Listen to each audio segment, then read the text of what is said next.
That Wait, hang on. They didn't hear me. Okay. Hey guys, welcome to the After Hours my, show. my new somebody clip that. Somebody clip where they Anthony just dancing to no audio. God, it seems to be a new thing with me now on this Twitch channel. It seems like every time I try to make something happen, like technical issues happen in a comedic way. Oh man. Anyways, as I was Oh, that's saying, my new favorite. welcome to the After Hours show, guys. Um, what was I gonna say? Welcome for those who may be new in the Twitch chat. We talk about any other big news stories that we might have missed, that we didn't cover in the main podcast, and or if you want to ask us questions, if you want to talk about whatever, and whatnot. So, I'm actually gonna get some music on, because we need music. But Well, I have 6 stories that we could have talked about last. yeah, that's one of the big things too. Is hang on, let me get some music in first. But yeah, like when we were away, like for 1 week, we take 1 week off, and the game industry just comes out. It's like, oh, we got huge news stories coming out. I guess we'll talk about them on the podcast. It's like, God damn it. So, yeah, there were some news stories that they broke the week of the Super Bowl. That I didn't pick up everything. I just picked up a few things because like it's behind, so it's kind of hard to look up right, that stuff. right, But definitely. but what I did grab was that BioWare's Anthem was delayed until 2019. You mean 19? Yeah, I said 19, didn't I? You said 18. I swear to God, I said 19. You said 18. All right, whatever. Whatever. Yeah, Anthem's delayed until 2019. Okay. So that sucks a little bit. Mm-hmm. It says Polygon had a call with Andrew Wilson, the EA chief executive. It says regardless of how it's being portrayed, we're not looking at that as a delay. We've chosen to launch Anthem in the fourth quarter. The date is chosen by portfolio balance, not product readiness. And we're really excited by the way the new Battlefield is shaping up. It probably doesn't make too much sense to launch Anthem right by it. As a new IP, it probably makes sense to give Anthem its own launch window. Okay, that makes sense. Good. Yeah, They're being smart about it. yeah, well, that's the thing is EA gets a lot of like shit and flack for how they handle certain things, and rightfully so. But at the same time, like they've been in the game probably longer than most. I'd say the only other company that's older than them at this point is that still makes games is Activision. Yeah. So It's good. They need to really uh, especially in the fall. Especially in the fall. Like there are titles that come out that are just ridiculous that they would come in the same month or week, and it's insane. But yeah, I mean, yeah, definitely plan it out as much as you can, or just make sure to be added away at the other big titles that come out in fall. So yeah, good on them. Good on them. The other story that I found was that Nintendo is partnering with what's the company's name? Hang on, give me 1 second. Scrolling down, trying to find the company's name. What the fuck? Illumination to make a Mario movie. Oh, that's right. That's happening. Yeah, apparently the studio behind the Minions is making a Mario movie. Which I was talking about this with a friend, and what's crazy to me is that, and since Mighty Sandwich kind of brought it up, I'll bring it up next article.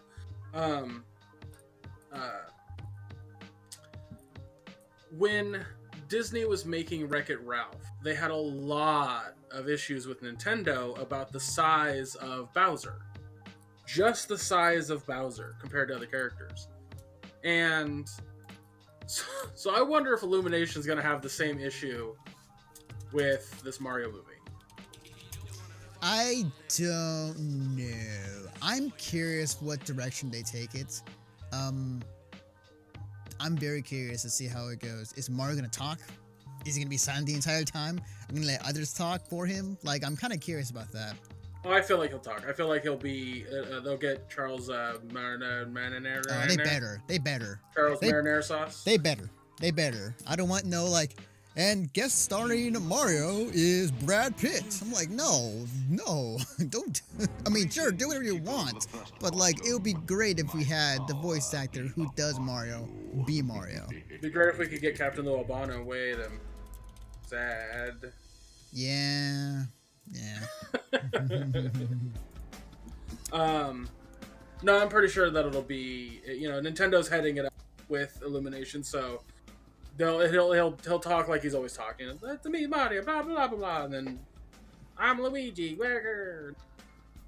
Yeah, definitely. What will be strange, because Mario games don't have a ton of dialogue, is hearing a ton of dialogue in a Mario movie. Yep, so definitely. That's what's going to be strange, but definitely. I want Nolan North to come in and voice Toad. That's what I want. That'd be great. Oh. So I'm not sure if this will be covered in your news, but like, did you hear about the I forgot who basically debunked some like rumors about some Nintendo lore about several things regarding Mario, Toad, and whatnot. Oh, I did not grab that, but I do. I thought that was this week. Was it this week? I thought it was last. I'm pretty sure it was this week. Okay. But what you're referring to is the fact that Toad's head is not a hat. Yeah, that is his head. That is full on his head. Somebody pointed out that like if we're going just by how mushrooms evolve, like we're gonna see like a tall head and like a flat red thing at the top. Somebody drew it. It was hilarious. But yeah, well, it leads me to believe like are toads basically just sentient mushrooms? Yeah. Could Mario accidentally eat Toad? Yeah, good point. And then on top of that, what was the day like? I'm looking at my Super Mario poster right now too. On top of that, like they debunk it's like, so what's the relationship between Mario, Peach, and Pauline? Like, what's that about? And then he just says like, he basically said like, I don't know. Like let them be, like let them well, that question kind of bugs me a little bit, because like if you've played Mario Odyssey, you know the relationship. Yeah, like Mario doesn't give two shits about Pauline besides maybe being a friend. Yeah. Is that the same with Peach though? I heard that they're just friends recently. I mean, yeah, Mario is basically just he's a soldier that goes and helps with the princess kind of thing. Like that's the idea. But I don't know. Who cares? It's Mario. Yeah. Like, yeah. What, are you playing Mario for a fucking deep story and dialogue with interesting? No, you're playing because you get to jump on Goomba's head. Respect the lore. Oh man. But Mighty Sandwich kind of brought it earlier, so I brought it in my list. It was on the bottom, but I'll bring it up now. Mm-hmm. So Bungie lays out detailed Destiny 2 update schedule. So here's what it looks like, and I will bring up the picture so I can read it to you. So on so this doesn't have a this is already okay. So on February 27th, they're changing the Nightfall scoring and the high score tracking. Emblem and aura rework. Fire team members on destination map. Exotic redemption reduction, which is great. You can compare mods and shaders. Nightfall strikes will have unique rewards. Let's see. And then on March 27th, the weapon / ability sandbox changes. Heroic strike modifiers will be changed. Iron Banner will be 6v6, which is very welcome. The weekly Crusade playlist will include Mayhem, which is basically like everything charges super fucking fast, including your special. Crucible ammo and gameplay tuning, so they'll be adjusting that. Nightfall challenge cards, Crucible quitter penalties, which is great. Repeat Crucible map / strike protection. I'm not sure what that means. Jesus Christ, I zoomed in, didn't mean to. God. And then in May, the new raid, which I can't stand, will have a prestige mode. Seasonal Crusade rankings, private matches, vault space increase, which is great, multi emote, exotic masterwork, seasonal vendor progression, and faction rallies improvements. Here's the thing though, and great, glad they're making changes, glad they're doing things that are going to make people happy, but it might be too large. Yeah, I mean, I think at this point they're catering to the people that they still have at this point. I don't think they're like trying to win back anybody, at least not yet, unless they have some other DLC they'll bring back. Although they would announce that would bring players back. But I think at this point, like, it's just kind of, they want to control what they can control as far as like who they're going to appeal to, as far as like the people still playing. So, I've talked about it. Like, I've talked ad nauseum with you and my friends that I play DLC with. Yeah, I read that too.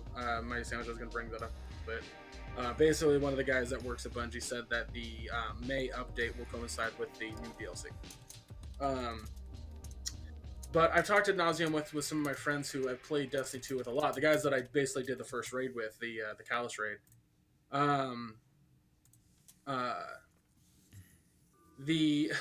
Sorry, I'm reading you guys. It's killing me over here.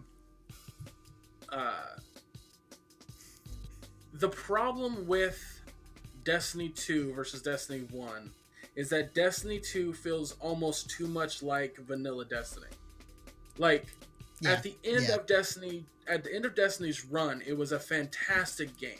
It had loads of content. If you came into Destiny 1 at that moment, you would have had a shit ton to do. And it was awesome. Mm-hmm. But by the time Destiny 2 rolled around, like, everything was stripped. And I get, for story purposes, you don't have half of your stuff. And you're in new locations. Totally understand that.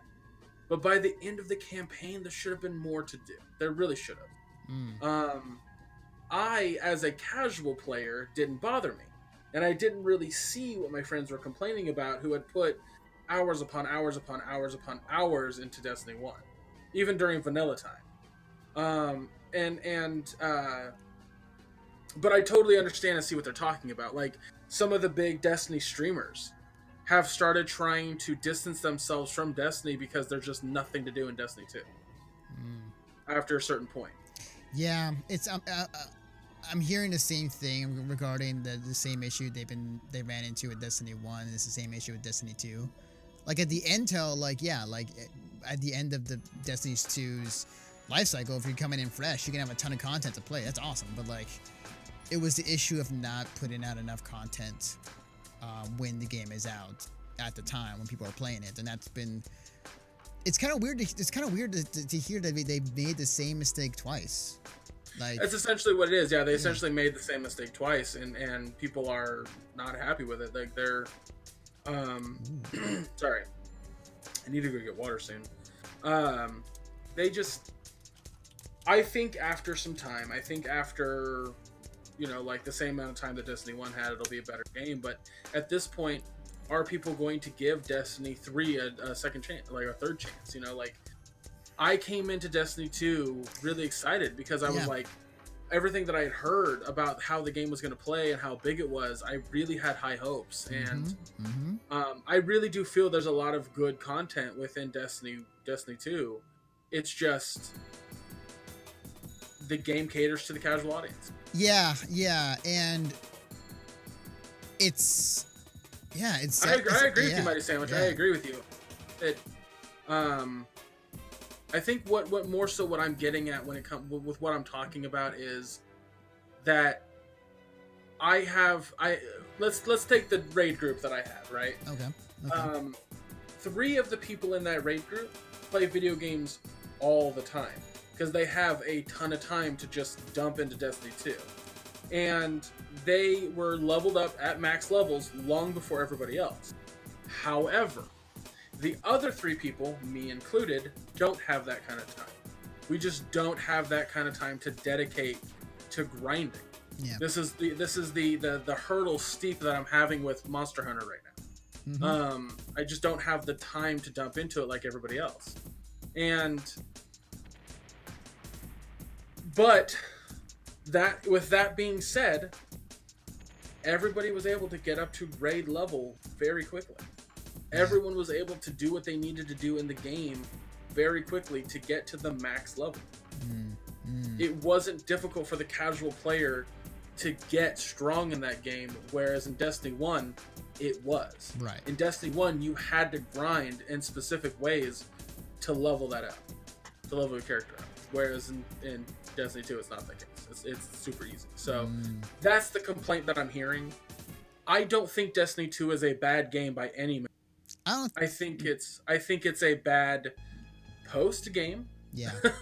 It's not a bad game, but it's a bad post game, and it's interesting to see how they developed the game, because like this is their first MMO. Because prior, what's crazy is they talked about how they talked to people who worked on World of Warcraft. Yeah, and they were touting that. And they were like, it was one. I think it was one of the early. It was a scrap project long ago when they were trying to make Bungie MMO, and there were like leaked screenshots of models. So there was something they were thinking about, but when in fruition, when they try to produce a game that it is what they want, I'd wish they had learned from their mistakes from the first one to correct in the second one, but it sounds like they didn't. No, well, it's like Mighty Sandwich just said, they're trying to be the servant to many masters, and that's not. Yeah. You just can't do that. You, actually, I think you can. I think you can cater to both casual and hardcore audiences, especially in your RPG. Look at WoW, for example. That's WoW true. caters to That's both very audiences true. very, very very well. true. So, yes, and that game's been around for 10 plus years. Yeah, that game is still making tons of money. But also, as you stated, this is from the home of Halo. Yeah. This is what, like Bungie made.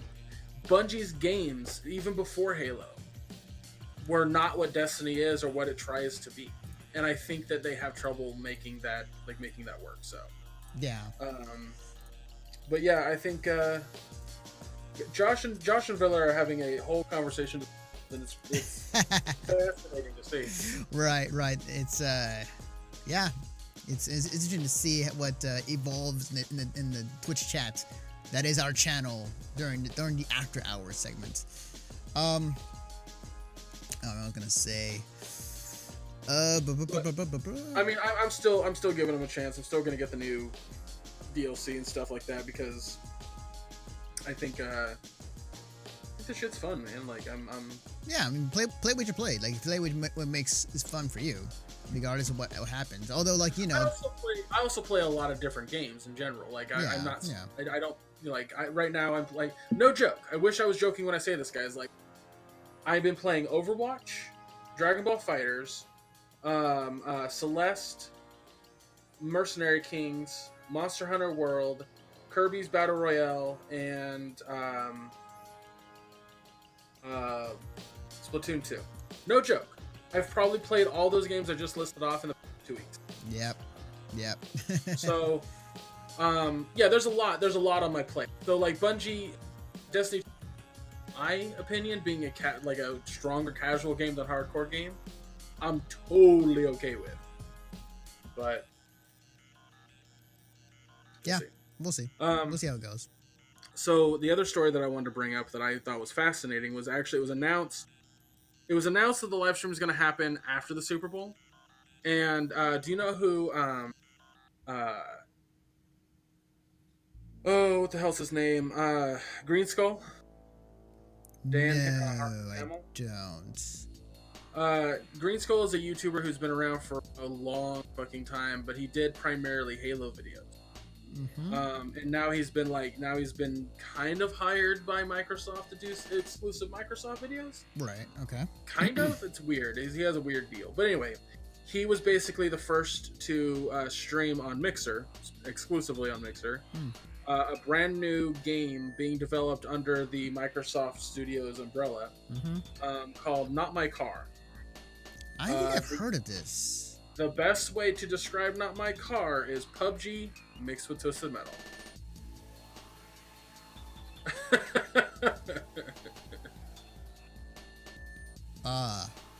Whoa. Okay, you got my attention. You have my attention. What else can you tell me? That's all I can. Like I watched a God little bit damn of it, Greg. his thing, and basically you'll run around. Like remember how like in Twisted Metal when you picked up a new gun or something to that effect, it was like just floating on the map. Right, yeah. That's kind of what it's going to look like for this, except you're driving through houses and shit. You're picking up items as you go, and you're trying to kill the other cars before the circle encloses on you. It's quite literally PUBG mixed with Twisted Metal. Damn. This is exactly, man. It wasn't that too long ago. We just talked about David Jaffe. It's like we talked about Ken Twisted Metal be in a game today, like in modern ages. Somebody figured it out. Somebody figured it out. Somebody call David Jaffe now. Make that DLC for bringing in cars from Twisted Metal into that. God, it'd be so sick. Oh, it's so awesome. It's basically gone dormant, Bucko. Yeah, we talked about it 2 weeks ago. Yeah. About Twisted Metal. Mm-hmm. Yeah, the whole franchise is basically gone dormant. Yeah, like it's still out there, but like, and there's interest for it, but it's under the ownership of Sony. And regarding, if there's gonna be a new one, it's gonna be on them. Even though David Jaffe was the creator, he doesn't have the rights for it. So he likes it, he wants to continue it, but like it all depends on Sony. So yeah. But man, that Twisted Metal but with Battlegrounds is insanely awesome. That's a really cool idea. Somebody thought of it. Did they really Mighty Sandwich? That's actually kind of interesting. Then we're gonna win. Then we go with Bayonetta Legends 3. I'll just recently Microsoft hosted that's the one. Okay, like I'm not surprised. Dragon Ball Fighters is a very popular game right now. Any big company that hops on it and streams it has done pretty well. So that's kind of the reason why we want to do it on this Twitch channel. But lobbies are kind of broken, so yeah. But yeah, no, everybody loves it right now. Everybody.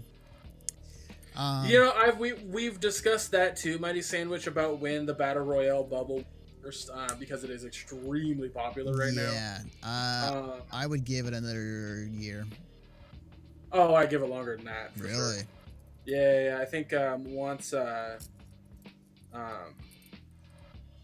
it becomes the market becomes oversaturated. So I give it like 3 years, honestly. Yeah, good point. It's not. We're not at oversaturation. Yeah. Not yet. Yeah.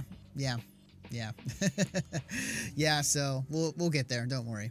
The bubble will burst, like every other trend has. So yeah. Oh yeah, when we talked about that the first time, Mighty Sandwich, I was mentioning how when right after the Wii came out, and it was like everyone was fighting over Wii's because of the motion controls. What did we see shortly after that? We saw the Kinect come out, and then we saw PlayStation Move come out. And people hated the Kinect and the Move. And no one bought games for the Wii. So like trends and stuff like that come and go. And yeah, they do. Here's the thing that I'm fascinated with is like Not My Car to me is exactly what I wanted to see. I wanted to see someone take the Battle Royale model and do something unique with it, do something different. And to me, car combat is absolutely different enough to be added to it. Mm-hmm. I want to see more uniqueness with it, but yeah, definitely. I would say, if anything, if you could find a way to make it to where car combat is fluid and it just it's kind of weird to say, but it feels right, but like in a way to where it feels great to to control a car and shoot and not have to like your main defense was like aim forward and then shoot and then maybe turn around and try to do it again. That'd be cool. Yeah, I didn't like. Again, I gotta watch Green Skull's entire like hour and a half fucking stream because I didn't really watch too much gameplay. But they had a game. They had a free to play game on Xbox. I think it's on PC too. That was recently out, where basically like it's a Mad Maxian type of world, and you have to get supplies and basically build your post-apocalyptic car to combat against other cars. And the way that game controlled was yes. Yeah. So Mighty Sandwich, to answer your question, yes, I do know of that game. I actually backed it. I played the beta of it, or the closed beta. I it's cool. It uses the same engine as Skullgirls, but it's a completely different game. It's kind of very much almost like a traditional anime fighter. I bounced off it. I just didn't feel, I wasn't really much into it. It's cool though. Like I have the game. Like it's a cool game. Like I like, there's some aspects I like about the game, but like it's not for me. But like yeah, that game's coming out in 2 weeks. Also like they got Tara Strong in that game. It was one of the voice actors. I was like, what? How? But then again, these are the same guys who made Fighting is Magic before it got shut down, and then Lauren Faust was one of the people that were helping them out. So I'm not surprised that she had like some pulls, like, hey, you want to be a voice actress for this game? So, but yeah, like it's cool. Like it's not for me, but like I'm happy for those who play it. So we'll see how that goes. I want to see. I'm curious as far as like how that will develop. But yeah. Well, like, sorry, Valerian and Josh were talking about the PS Move had, like, where they were cool concepts, but they just they weren't implemented well, and I totally agree. I think the games that came out for them were really just not fun. But I'll tell you right now, like, VR is very much, VR has some cool games. VR has some very neat games that I think could make VR a thing, but the biggest problem right now is that gigantic fucking steep ass price for a headset. Yes, and that price needs to go down. The price needs to go down so people can buy the VR, so that we can be in the future, like Ready Player One. I'm telling you, if Microsoft comes out like they're like at E3 this year, they're like, we have a new console. It's the Xbox Saturn, and it comes with a VR headset, and you know, like, it's just like, hey, we're gonna have games that are both regular on TV and VR headset, like, but it just comes with one, and it's all $400. Like, dude, kill everything.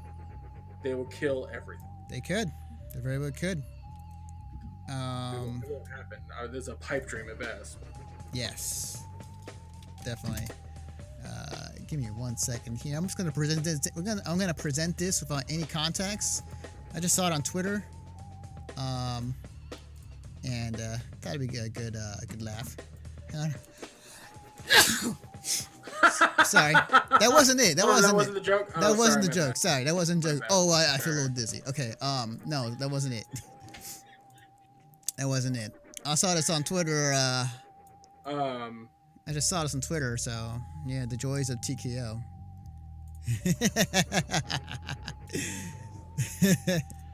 So yeah. Oh man. Yeah, the joke is Clawmaster playing a fighting game. Fuck you. Whoa. Not without dinner first, sir. Anyways, I was gonna bring up the other. I don't know. Answer your question, Mighty Sandwich. I have no in Hollow. I think it got scrapped. I hope it didn't. That was a cool idea. I liked it. I would have bought one if it came out. I think it did. I want to say it did. But I would get one. I would love one. Dude, I could put that on, and when I'm making cosplays, like I could pull up a picture. Like it would just be like it'd be like as if I was Tony Stark. And I can just go, you know, a large image. Zoom in on this. The Holland is out. Okay, cool. Yay. How much is it, by the way? Is it $100? I think it was. They're not doing a very good job at like promoting it. Yeah, I'll get one. Fuck yeah, I'll be in there. Oh, so I was gonna say, so the other big thing that happened in the past week, I'm not sure it was one of your stories, Greg, but it was the guy head of Sony stepped down. Yeah, I forgot to put that in my list. Yeah. Yeah, man, I mean, like, it won't change anything within the internal Sony per se, but just the fact that happened, I was like, oh shit, that's a end of an era type of deal. Because he's been there for a very long time. Oh my god, $5,000? Fuck that! I like the guy from the parody account. Oh yeah, yeah. Wait, so I was thinking about this too. Like, did that like foretold his fate in a way? because like I'm not sure if you were following it, but like he announced like I want to say months or a year prior that this was his last year having that Twitter account before he closes it or doesn't use it anymore. And then shortly after this happens, so it's like, oh, did he know? I don't remember. Yeah, Kaz. What the hell's his last name? Harai. Kaz Harai. Harai. Thank you. Harai. I thought it was. I didn't want to say that and it seemed like I'm just throwing a random Japanese name out there. Right, definitely. But all I read was that he's not going to stop the account. He's going to keep going with it. Oh, okay, cool, awesome. I thought he was gonna stop, like do his last year and then not continue it. Okay, but that's good to know. Because his Twitter posts are great.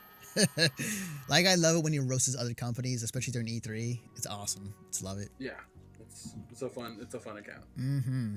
Definitely. Someone tell me like to buy it and stream it. That'd be hilarious. That'd be great. Is there anything else you want to throw at me?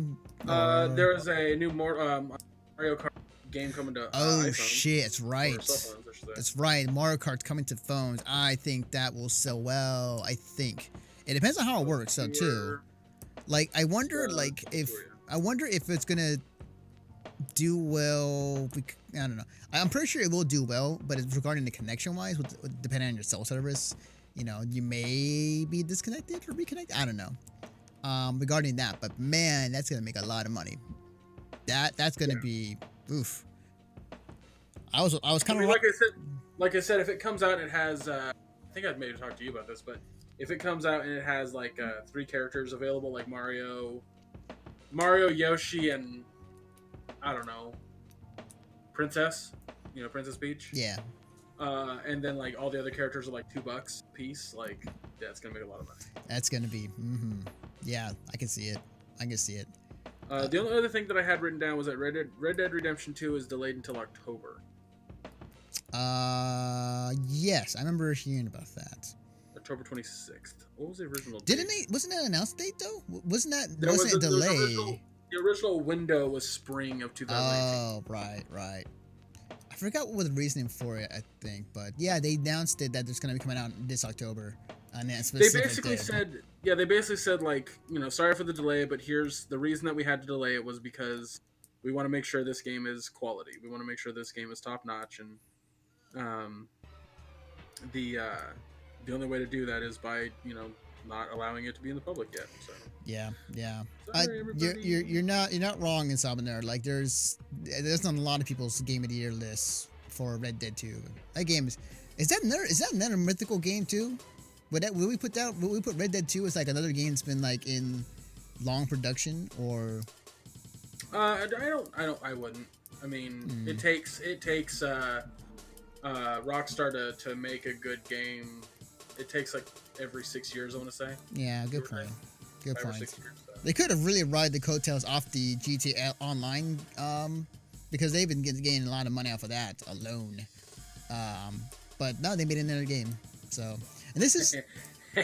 You know what else takes extra time to polish? What? A car. You thought I was gonna say my dick. Oh, okay. All right. I'm not sure where you're trying to go for that joke, but all right, sure.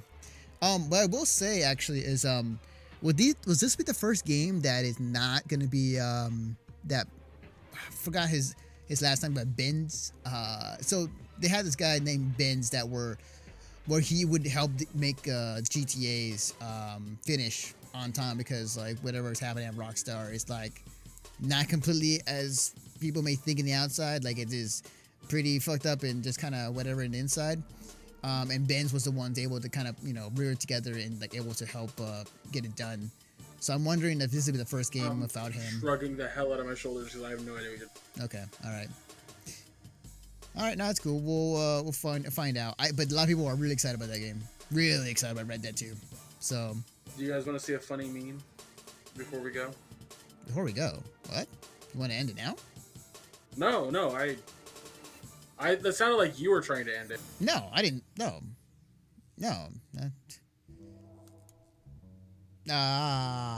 Do you know DeRay? Do you know DeRay? Oh, God. Do you know DeRay? It hurts. But I gotta know this stuff. Which, Look, I'm not a big fan of the Uganda Knuckles meme, but that pun yeah, fucking is hilarious. yeah, yeah. You know, it's been interesting meme wise. I've been noticing too. Like, why is the what was it? It was the you know that part in Simpsons where like it's Principal Skinner and Superintendent Chambers, and like he's Oh, trying. the steamed hams thing. Yeah, that's been making rounds on the internet recently.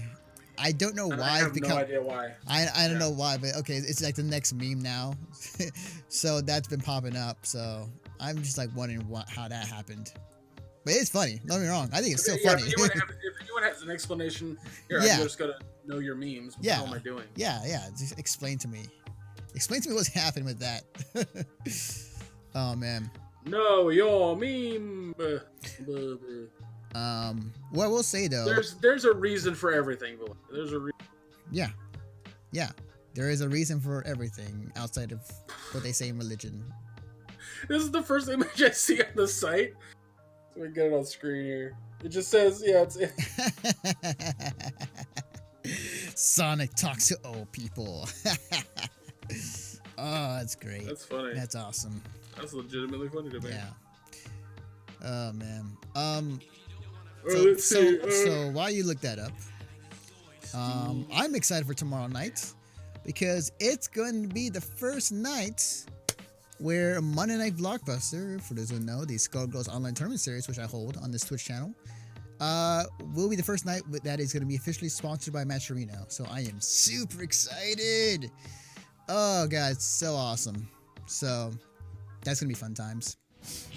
But yeah, that's gonna be happening. And then the crazy thing about what's happening with Matcherino is that they're making merchandise for, and then when they mention it, it's like we'll make merchandise for you is to sell to put into the Matcherino page you have set up for the season.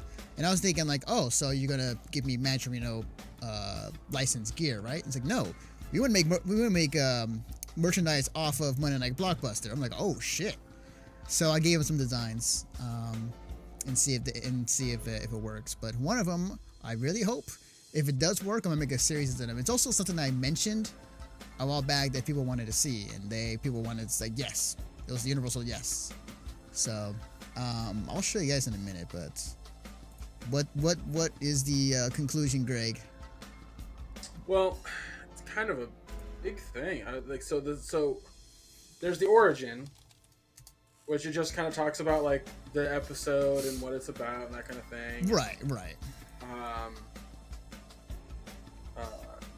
And then it goes the spread of it. It's posted back in 2010. Really? Yeah, like that's where back it goes. But on January 4th, 2018, Bill Oakley, the writer of the Steamed Ham segment script of Skinner and the Superintendent in a series of 6 tweets. He captioned the post, "Steamed Hams, but it's the original first draft in a thread." The post shown below had more than 320 retweets and 7,900 likes in less than 24 hours. Following Oakley's tweet, fans of the segment tweeted their gratitude of the post. Some of them points to the slight changes, while others praise the works as an important document in comedy history. Several outlets covered the posting of the script, including NME, Mashable, AV Club, and more. That night, Twitter published a Moments page archiving the script and reaction to it.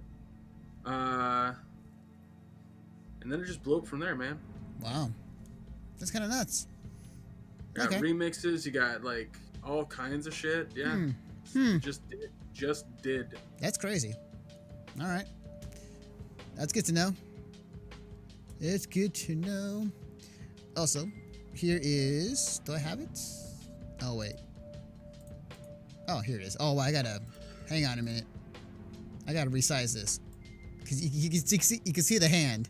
Oh, no. Is that the hand? Yeah, I think it's the hand. Give me 1 second. I need to resize this.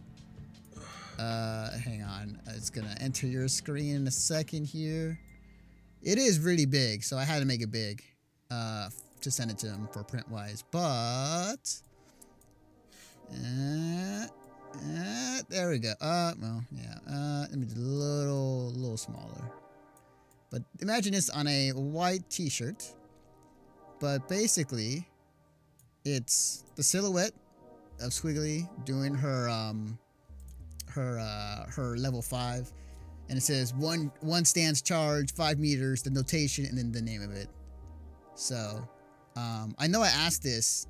Yeah, and I asked this, and people wanted something like that. So I sent it to Matcherino to see if they can make it happen. If it doesn't with Matcherino, I'll probably make it into a Teespring. Now that I know how to do it. So, but yeah, I'm gonna see what happens with that. But yeah, I'm excited. I'm super excited for tomorrow night. So, sponsors, yeah. But yeah, it's a good thing about the meme thing, though. You know, it was really funny. Like, I was a little disappointed that I couldn't be a part. Like, I couldn't do commentary for Dragon Ball Fighters. And then after you saw what happened last week, it's like, no, it wasn't because of that. That was like, it was a good. First off, it was a good thing to have somebody there who knows fighting games a bit more than I do. Like, just in general. Like, yeah, I know Dragon Ball well enough, but I don't know fighting games well enough to commentate. Right. And the fact that he was there, and he was able to continue watching the matches, which was important. Yeah. But also, he just knew things. Like, he just knew combos. Yeah. He knew what was happening. Yeah, definitely. Wow, that's definitely doing a way better job than I could have. Yeah, definitely. He's Left Shoe he's been around for a while. It's only recently I met him. Met him last year actually at NCR. Real cool dude. But yeah, he's I was like, give that man a sword. Yeah. So that guy, he's a tournament organizer. So he's much involved with setting up tournaments and with the scene than I am. Well, yeah, I would say so. More so than I am, I guess. I'm involved in the scene, but in a particular part of it, and I do my own thing on that. But what was I gonna say? I can't wait though for tomorrow, and then hopefully when the lobbies are fixed, hopefully the Dragon Ball FighterZ online series will be better. When I have an idea, I might try it on Tuesday. I might just say wait until the lobbies are fixed, because I noticed that the other guy, because there's several online tournaments been happening right now with Dragon Ball FighterZ, but one particular I had an eye on. He's running the tournaments on Stream.me, and he has a $5,000 pot bonus for the end of this season. But he like went out there saying like, hey, we're putting a hold on our series because the lobbies are bad. And so it's making me questions like, And after last week, it's like, maybe I should delay until the lobbies are fixed. So I'm trying to figure it out myself. Yeah, I mean, if that's absolutely the case, you want this show to be as good as it can be. And... Agreed. Yeah, definitely. Especially if we want to, more people in here and, make it look all pretty and whatnot. So, oh, hey, Buck. So, speaking of tournaments, how did that tournament go earlier today? Did you win, or did Facade win? Who won that? I'm kind of curious about that. For those who are wondering, I did enter an online Skullgirls tournament. Also, Valer, what are you doing that's new, huh? What are you trying to do to make a name for yourself, huh? What are you out there just talking shit on us doing new things, huh? I got third place. Who won? Eating Tide Pods and shit. That's all I came singing. Oh, okay. Oh, that makes sense. He's a good player. Out of Mexico. Damn, he double jeopardied you? Damn. For those who don't know, double jeopardy in fighting games, or at least when it comes to double elimination brackets, basically means that he beat you in the first round, or the first time you play him, and he beats you again in the second time you play him or her. So that's what double jeopardy. That's where his name is from. So, the missing manual, Google Doc, DBZ. Blair, I don't need to hear about your eyes wide shut adventure. What? I'm confused, sir. I mean, he is too. Don't worry about it. Oh man. Oh, the mechanics. Oh, yeah. So this is a link to all of the mechanics of Dragon Ball Fighters. Cool. Awesome. Yeah, I'm still learning the game. What I've noticed when I was playing, and I said this on Twitter earlier, but what I noticed is that when I play Skullgirls after I play Dragon Ball Fighters, my execution in Skullgirls is a lot better. Like, Dragon Ball Fighters, while it has some simple mechanics, like the execution in that game is a lot higher than I thought. And especially, like, there are times where I'm playing the game, my thumb gets tired. So, like, I'm, like, doing it in, like, 3-hour sessions or less than that. And by the end of it, I'm like, my thumb can't really do much of anything. So, like, yeah, like, it's, if anything for me right now, it is getting me better execution because I gotta go Skullgirls. It's like, oh, I have a lot more time to land my combos and whatnot. That's why I almost beat Buck in the first round I played him. So it's like, oh, hey, I could do my combo, but then I dropped a few things and I didn't confirm. Although I have to say, like, so I was playing, so we wanted a round to play Buck. He dashed up, and then my brain went to Dragon Ball Fighters. And what I did is I did dash up, like, launch, which is like standing heavy kick. And that was like my mind thinking like, oh, in Dragon Ball Fighters, like the launcher is like down heavy. So I'm thinking the same thing. It's like, oh, dash up, down heavy for read, and I got the hit anyways. So I'm like, oh, Dragon Ball Fighters leaked in for a second there. That's a question that I got. Like, if you're trying to be a competitive fighter, is it a bad idea to go and play different? Generally, yes. Generally, you want to, if you are competing in whatever game it is, it's the best way to get better at it is just to be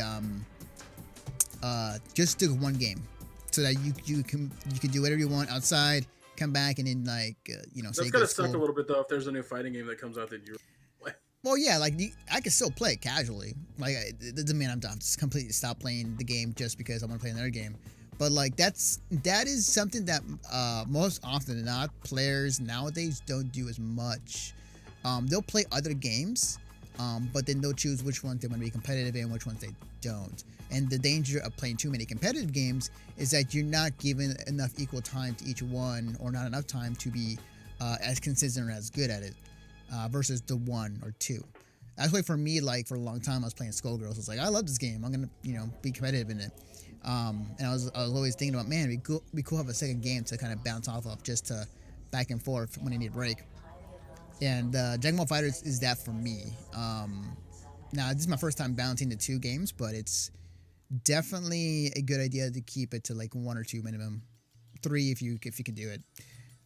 But it's definitely a mentality to definitely learn a lot. I mean, yeah, like if you're definitely practicing to be at a game, I'm like practicing constantly to be really good at Overwatch, then I wouldn't want to play other shooters, because then my brain would just get mixed up and confused, and like, so like, and I'm talking about on a casual side. Yeah.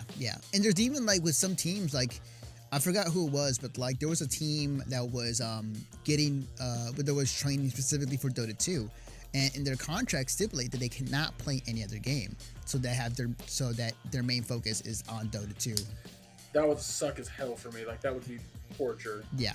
Oh, there's a new Mario game that came out. Well, fuck me, I guess. You probably play it, but you can't tell them. So it's like, yeah, I've been practicing Dota 2, sure. And then realistically, you're playing Mario Odyssey the entire time. Yeah, like, so it's definitely, it definitely, I burned the contract. So it's definitely a balance regarding what you can play, learn, and can be at a high level at consistently. So it all depends on how you want to do it. But yeah, there's a danger of thinning yourself regarding multiple games. Yeah, that's what I figured. I just wanted to... Yeah, for sure. Again, thoughts and confirmation. Yep, for sure. But yeah, what's today? Today's the 11th. Yes. So Valentine's Day is coming up, aka Single Awareness Day. If you guys want to send me money to go get a shop. If you want us to love you, subscribe to us on this Twitch channel. Oh, you no. want to hear about some? You want to hear about some bullshit? Yeah, go for it. Let me know. Give me So, that bullshit. I brought Dragon Ball Fighters over to my buddy's house, right? And his son Mm-hmm. started playing Dragon Ball Fighters and loved it. Here, I will show you a short video. Oh, okay, hang on. Before you do that, let me. All right, go for it. Actually, hang on 1 second. All right, there you go. You got full screen now. Okay. Oh boy, those data plans. Oh, okay, there's no sound. That's fine. Boy, that's that glare. Yeah, no. Do you see him jumping around now? Yeah, I see him jumping around now. That's cool. Like he's. There you go. Yeah. Like he is entranced in that game. It's like, oh my god, all the flashing lights, supers. I'm killing people, Dad. That's cool. Yeah. He's just mashing light. He's just button mashing. Okay. It's like I'm killing people. Yeah, dude. exactly, Buck. It just feels satisfying. That's cool. So look at him just enjoying. Yeah. He's into it. Yeah. He got his butt kicked. Yeah, but he was enjoying it. But point I'm getting at is that he got super into it, right? Mm-hmm. And he was like, he was just like, Dad, we gotta buy that game. So they went and bought the game. So now they own Dragon Ball Fighters as well. Nice. So Zach can play it. The thing though is that Zach got really interested in Dragon Ball Z. Like he got interested in the anime. Mm. So Andy was like, "Hey," because I lost my Verve account, which means I lost my Crunchyroll account, which I loaned to them. Right. And he was like, "Hey, have you re-upped on Verve so we can watch Crunchyroll?" Zach wants to watch Dragon Ball Z, and I was like, "Oh yeah, let me take care of this since I got paid yesterday." So I re-up on my Verve account, and I'm like, "All right, there you go." And then he's just like, "Oh, I don't think Dragon Ball Z is on Crunchyroll." I was like, "Oh, that's right. Funimation doesn't have it on Crunchyroll." So I go to Verve, and I'm checking on the Verve account to see if it's on there because I know they have Funimation content on Verve. Right. It's not on there either. Wow. So I go check on Funimation's website, thinking maybe I can connect my Verve account to it like I do my Crunchyroll account. Mm-hmm. Nope. In order to watch Dragon Ball Z, you have to sign up for a Funimation account for $6 a month. Or you can happen to find it in other places that maybe, We're talking about my friend who doesn't understand computers as well as everybody else. That's true. It's true. Plus, he's trying to allow Zach to watch it through like Apple TV or the Xbox, just because it's easier that way. Yeah. Yeah. Does Funimation have Dragon Ball Kai? Maybe, but I didn't check for Dragon Ball Kai. Okay, because that would have been a good place to start. Because that Kai is essentially just like the Dragon Ball Z sagas, but without the filter, or the not the filter, but the filler. The filler. Yeah. So. Yeah, it's regular Dragon Ball Z is 250 something episodes, and Dragon Ball Kai is 150 episodes. So like it takes out quite a bit. Yeah, it does. It does. Yeah, that does suck too, Valere. But I do get that Rooster Teeth first content though, which is important. Yeah. Well, it was just bullshit. Like I was like, oh, Zach's super interested in watching Dragon Ball Z, and I want him to watch it, and Andy wanted him to watch it, but now we have to like try to figure out how we're like. Well, I think he's gonna get a couple months. Hulu has Dragon Ball and GT. Ooh, wait, original Dragon Ball? Yeah, original Dragon Ball and GT. Yeah, doesn't have Z. Time to buy some old DBS VHS. I wonder if original Dragon Ball holds up. No, I wouldn't say to a child of his age yet. I mean, no, just in general.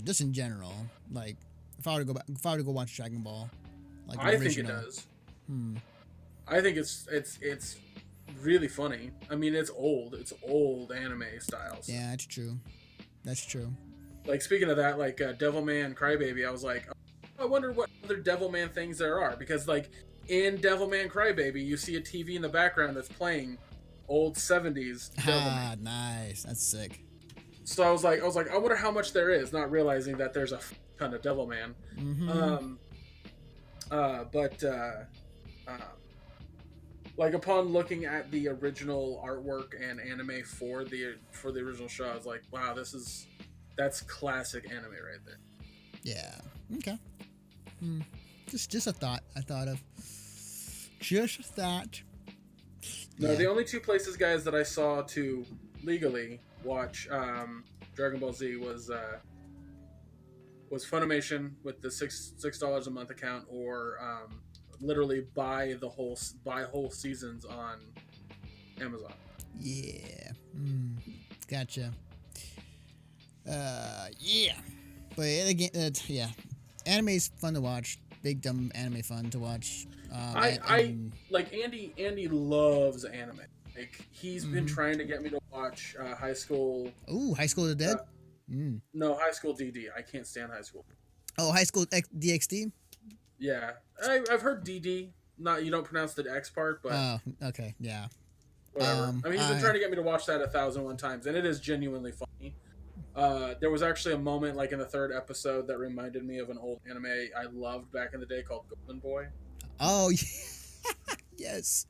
Oh, that was a great anime. It's D-Cross-D? Okay. D-Cross-D? Okay. I need it. Man, I have to. I know they announced a new season of it, too. I need to go back, because I watched season 1 through 3. I didn't finish 3, though, so I need to go back and finish it. Fan service is hell. Like, you see boobs. Absolutely. You see boobs 100%. everywhere. Like, it is like fan service is hell, but like, it's great. Well, in my opinion, people, may say like it's not. But yeah, like I think they recently announced a new season, so it's like season 4 is coming, or they're in the midst of it. I don't know. I gotta check on that. Every time I talk about like High School of the Dead, I always tell people that I can't stand it, and people are like, "It's so good though," and I'm like, "They break their own rules." It was funny. I went their goddamn rules. It was funny. So there was a panel at Fanime years ago where they were breaking down scientifically how some of the stuff in anime should work or shouldn't work, and they did the first one they did was High School of the Dead, and the infamous bullet going through between boobs, and he broke it down. So basically, in order for the bullet to pass through her boobs had to be going in light speed in order to avoid it. So it was hilarious. It was great. Here's my problem. That shit doesn't bother me. That shit doesn't bother me at all. Like, if anime is being weird and breaking physics, I could care less. That's whatever. Yeah. What bothers me is when you establish a rule with the monster in episode like 2, and then episode 8 you break that rule for sake of plot. That's dumb. And it takes me completely out of the show. Yeah, I mean, yeah. And then I was pointing to like the anime, and it never made sense in the first place. Sense is okay. Here, I feel like you're defending an aspect of anime. No. I'm not saying I'm defending it. I'm just saying that's just kind of the way it is with anime. It's like it in some cases where it makes rules, so they break them, or like they never had rules to begin with, so like it's always going to be like it never makes sense, you know.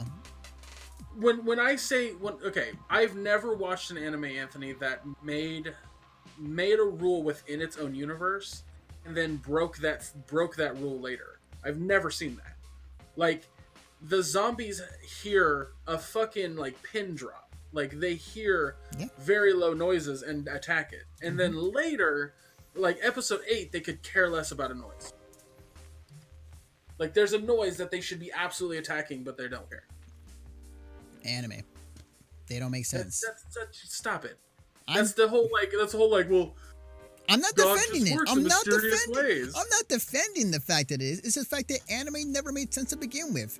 Like, there are storylines, yes, and some animes does make sense. Anime makes sense within itself, though, Anthony. Like, that's what I'm getting at. Like, what you're saying right now is the same argument that I heard about, like, Batman. Like, every time I complain about Dark Knight Rises and the bullshit in that movie, they're just like, it's Batman. It's Batman. let me give you an example of what you're getting at. There was an anime that came out 2 seasons ago. Might have been 3. It was the fuck. Yeah, internal consistency. Thank you, bud. Okay. When it's not addressed and when there's an issue. Okay, well, yeah, definitely. Like, these issues are bound to be happening all the time in animes. Like, I disagree, Anthony. I've watched an ass ton of anime, and I almost never experienced that. There is a suspension of disbelief you have to consistently do in anime. I'm not talking about that. I'm talking about the consistency. I know, that is part of it. You have to suspend your disbelief no, consistently. That's bad storytelling. That's the way. That's just straight up bad storytelling. And that's the answer. Most anime is bad. If Ryuk looks at Light and says, garbage. "Oh, I forgot about a rule," that's different. If Ryuk says, "I forgot about a rule," that's different. That's adding to it. But if Ryuk at the beginning of it says, "You can't write the person's last name in cursive," and then 8 episodes later, somebody writes a name in cursive and the person still dies, that's bad. Do you see the difference I'm talking about, Anthony? Yes, but that's most anime. Anime is mostly bad. Not. Yes, it is. Yes, it is. God damn it. No, it's not. When you come to realize that anime has always been mostly garbage in this era. Not to say they were garbage back then. No, there were some great animes back then, and there is some that still pop up every now and then. But most animes, not that great. It's not. Embrace it. No, Anthony, you're not hearing me. What are you? Allied to good. Nightmare to you.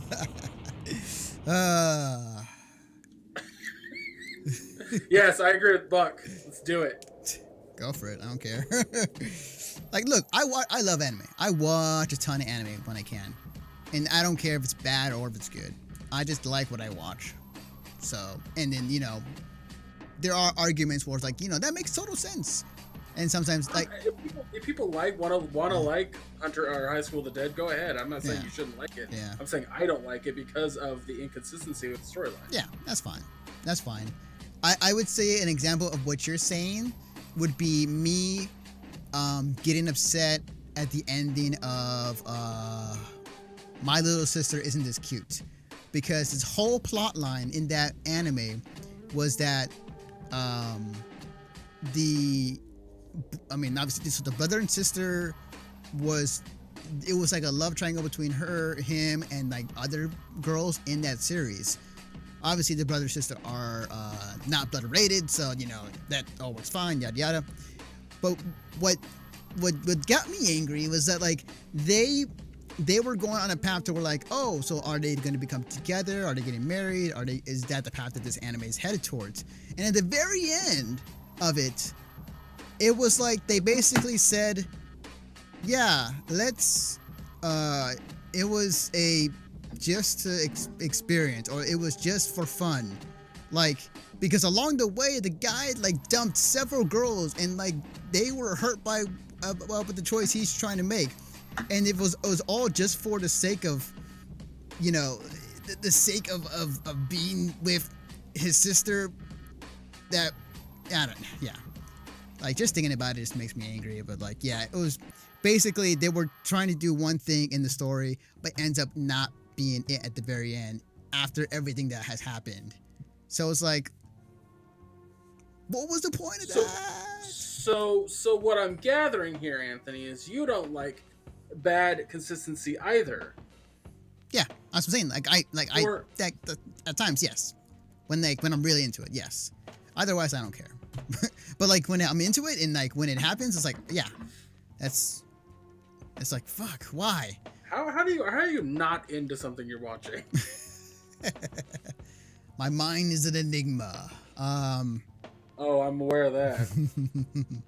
No, I just when it comes to me anime, like, I'll really get into it, and watch it, and then like it, and then probably not think about it until maybe like a season 2 or 3 happens, and maybe cosplay from it.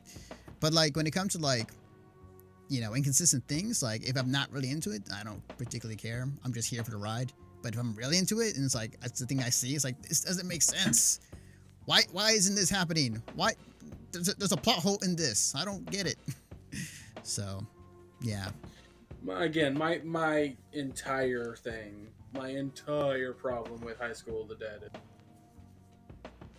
Yeah. don't break your own goddamn rules with your zombie. Yeah. Like, Let's. like Max, Max, what's his name? Like, have you ever watched the Death and Return of Superman thing on YouTube? No. No. In it, the guy who wrote the movie Chronicle and actually wrote and did Bright on Netflix. Mm-hmm. Max Landon, I want to say his last name is. Mm. Anyway, he wrote two different things for YouTube that are amazing. First one being Death and Return of Superman. The second one being the rise and fall of Triple H. We're not talking about the wrestler, right? Yes, we're talking about the wrestler. Oh. Like his favorite wrestler is Triple H, and he talks about like Triple H's like entire arc, and not like the actor. Like we're talking about the character. Cool. It's really fascinating, but it's super fun because all the male characters are played by female actors, and all the females are played by males. Ha. It's really funny. I actually think everybody's played by female now that I think about it. And it doesn't matter. Moving on. In the Death and Return of Superman, he basically talks about that Superman is boring as fuck, but it also that that Superman's death broke death in comics. And when he was younger, he couldn't get over that. He couldn't get over the fact that Superman had died and came back. And he goes up to his dad and he says, it pisses me off. You know, like he was supposed to be dead, now he's back because they gave him a new ability and yada yada yada. It's just bullshit and I don't like it. And his dad goes, I got a question for you. By the way, his dad in this video was played by I'm drawing a blank. Simon Pegg. And he goes, how do you kill a vampire? And Max goes, sunlight, garlic, stake to the heart. And he goes, and his dad goes, wrong. You can kill a vampire any way you want because vampires don't fucking exist. You can do whatever you want. You can kill them however you want. And the reason I bring this up is because this is the point I make about High School of the Dead. You can literally do anything you want with your zombie. I do not care.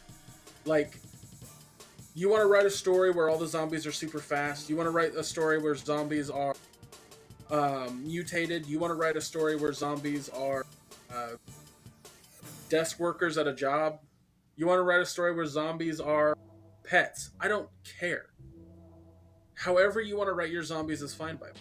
Here's the thing, though. Within your story, you make your rules. You stick to your rules. Yeah, agreed. Period. Agreed. And that's where I have that disconnect with High School of the Dead. And there's other things I've watched, Anthony, that do fall into that same category of like just bad internal consistency. But none as popular, or at least at the time, as High School of the Dead was. Yeah. When that came out, like it was extremely popular, and I remember everybody talking to me about it, and like I watched it, and then I talked to people, and they were just like, "What'd you think?" And I was like, "Yeah, wasn't that great?" And they were like, "What?" Like they just were blown away by that, and I was like, "Yeah, like it's like it's got a lot of bad plot devices. Like it's not plot holes per se, but it's more just in lieu of." I mean, another movie that has really bad plot consistency is Batman, Dark Knight Rises. Yeah, I was gonna say, like, wasn't there a season 2 announced for like High School of the Dead, but then never, like I think they had 2 OVAs, but that was okay. I swore there was a season 2 that was announced and they're working on it because they hinted at the end that there was gonna be a mall, and apparently that's part of the manga. So like, they were hinting at a season 2, but like that never came to fruition, or it was announced and stuff. I don't know. Oh wait, that's right. I forgot. Fucking the guy who made High School of the Dead died. That's right. Well, that makes total sense. That's right. He died. So that okay. Yeah, you got 2 whole shows to get through, Josh. Yeah. He's been busy working on organizing his entire G.I. Joe collection. Mm-hmm. Yeah. Which is massive. It's massive. Massive. Night, dude. Yeah, it looks like it's time. It looks like it's getting late. So I think we should probably end it here. I need to go eat actually. So. I ate before we started. Well, I gotta eat some dinner now. So yeah. I gotta eat some dinner, clown. But it was some good times. So we'll be back. Well, yeah. I think for entertainment wise, I think people will get a kick out of this and us going nuts. Nah, you wouldn't be too far, Buck. You wouldn't be too far out, actually. Depends on what my mom makes, actually. But yeah, we'll be back again next week, next Sunday night, same time, same place, for more game news coverage. Because we talk about nerdy stuff in the game industry and give our opinions. And then I'll upload this on the iTunes and Stitcher feed. So you get the podcast on Tuesdays and after hours on Wednesdays. So, but yeah, guys, it's been fun. But tomorrow night we got Monday Night Combat, right? Monday Night Blockbuster. Get the name right. Monday Night Combat was something else. Why am I? Monday Night Combat was a video game. That's right. That was a TF2 like team building game. No. It was visually looked like TF2, but it was a visually, but it was a MOBA. No. No, sorry, it wasn't. Yeah, it was a MOBA. Wasn't it a tower defense type of game? Nope. Oh, MOBA. Okay, all right. Oh, you're right. It was just a third-person MOBA. Right. Good point. All right, guys, it's time to go. So hope you guys had fun. We did, and we'll see you guys next week.